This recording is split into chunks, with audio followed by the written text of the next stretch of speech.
Very, very much. Now to Texas Republican Congressman Kevin Brady. He's a deputy whip, so he's going to have to help round up the votes once it's time to vote. So where exactly do we stand right now, Congressman? Well, Charles, my understanding is that the Senate has resumed negotiations, Republicans, Democrat, in the White House. I don't know when that agreement will reach or exactly what the parameters will be today in the House. But once it became clear the Senate Republicans would reach an agreement with the White House, Senate Democrats, we had hoped to shape that agreement in two important ways. One, we think as we reopen the government, we ought to quickly move to the budget negotiations to resolve the key questions. Redesigning the sequester for both the government and flexibility, especially in the area of defense.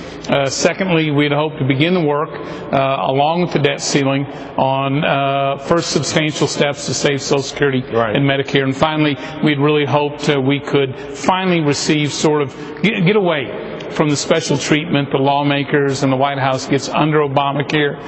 Unfortunately, we couldn't reach agreement on the exact design of that package. Representative Brady, right now it feels like, or at least the conventional wisdom is that somehow the House Republicans, in fighting, they botched this thing with respect to any of these changes that could have been made. Do you accept some of that or reject it all completely?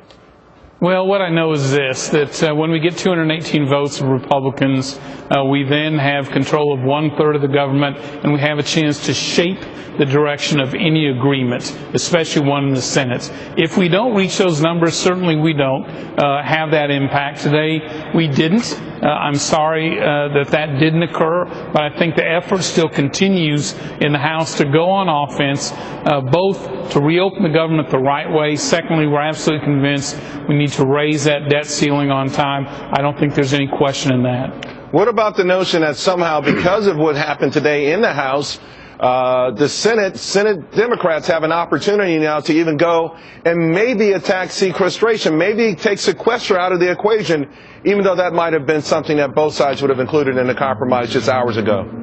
You know, I think if Senate Democrats attempt to take off those minor spending cuts that we put in place, they have created a default on America's debt, and I think that'd be a terrible decision on their part. Representative Brady, the most famous Republican in history once said, "A house divided against itself cannot stand." The Republican Party at this particular time seems to be a house divided against itself. Is there the right kind of leadership there in Washington to bring them together, even where they disagree on things? You know, I don't think there's any question we are too divided at this point. I think it limits our ability to shape this government in a significant way. I don't think it's simply a case of leadership or followers. I think it's a combination of both, coupled with what we have is a pretty healthy debate among House Republicans about the best path forward, oftentimes what the best strategy is. We agree on the goals. We unite behind limiting the size of government and in creating the tax reform, pro-growth tax reform we need. How we get there is often where we get at odds. All right, sir. I really appreciate you taking out the time. I know it's been a real hectic day. It's going to be a long night. Red Bull and coffee might be the best combination for you. Yes, sir. Okay. Thanks, Charles. See you later.